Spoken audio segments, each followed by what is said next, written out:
It is a nice dream to think about money just falling from the sky, but it doesn't happen. Right now, many Americans are struggling to pay their bills, and they're putting themselves further in debt just to get by. So today on Two Wants to Know, we're answering your questions and tackling your questions about debt, about credit cards, about money and finances so that you can be in a better financial position. Joining me today and answering your questions, Credit Card Insider Senior Analyst Nathan Grant and money expert Janae Adams. You can text your questions to these experts by doing this number right here, 336-379-5775. Again, text only, do not call. All right, April is designated as National Literacy Month. So Credit Card Insider just completed a survey about kind of all different things, mishmash of credit cards. So Nate, let's start there with your top 3 findings. Yeah, so we had a bunch of questions about various financial topics for Financial Literacy Month, but some of the biggest takeaways were that nearly a quarter of those surveyed said they'd made at least one late payment since the start of 2020, and another 4% were unsure if they even had or not. And we know the dangers of late payment, so that was one thing that was kind of a surprise. Over 23% of respondents had to get a new credit card due to either credit card fraud or stolen credit card information since the start of 2020, and 85% of people said that they thought credit scores are included on your credit reports, and they are not. So, they are not, no. But the credit score is so important, isn't it, Janae? Yeah, it is, especially if you have to look at things that you need to buy, if you're having to take out debt and so forth. They look at a credit score and, value you on that in most cases. What was interesting to me is over the years, we've learned that a credit score can also play into whether you get a job, whether you get an apartment.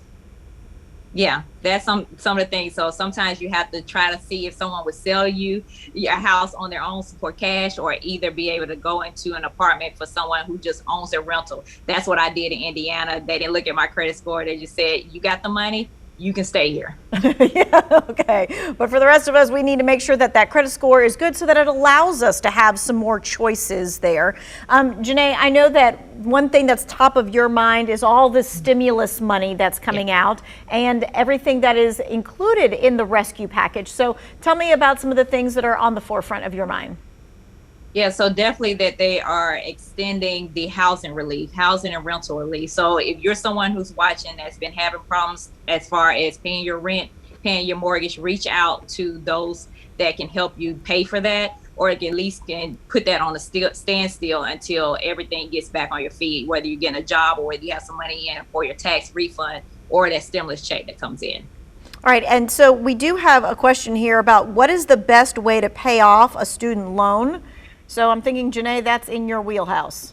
Yes, and so this is the best time right now, especially if you have a federal student loan. It is on pause, which means that anything you pay to the principal is going to bring that balance down, which means you're going to not be paying any interest, and that leads to you paying off that student loan debt a lot faster. If you have a private student loan, always try to pay extra on the principal so it can bring it down faster and you can pay it off faster. That's what I did with 25 grand of student loan debt. That's how I got done in 2 years or less. And I don't want you to miss that at home. 25 grand in student loan debt. She got debt and she did it in 2 years. That is making it happen for sure. All right. Hey, Nate, when we were talking about the credit score and the credit report being very different, just for folks to clarify, what is a credit score? What is a credit report? And what do the two tell you?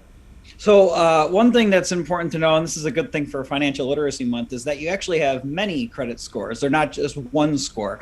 There's hundreds of smaller scoring systems, but some of the more popular ones are like FICO or Vantage Score, which are different agencies that do look at your credit reports and put together your scores. But that's the key difference, is that it's the information in your credit scores that goes into your credit reports. So you can't, when you're looking at your credit report, you're not going to see the scores themselves on there. It's just the information based off of your payment activity, how long you've had credit, how much credit you have, your credit utilization, which is how much credit you're using in relation to your maximum limits. All sorts of factors like that go into it. So it's important to monitor your credit reports. And since the pandemic began, you're now able to check your credit report for free, at least until April 22 once per week for free. It usually was once per year. So definitely take advantage of that to kind of see where you're at and make sure there's not any inconsistencies and stuff in there. Yeah, you can check it once a week. That means if anyone is opening up a credit card or a loan in your name and you don't know it, you can check it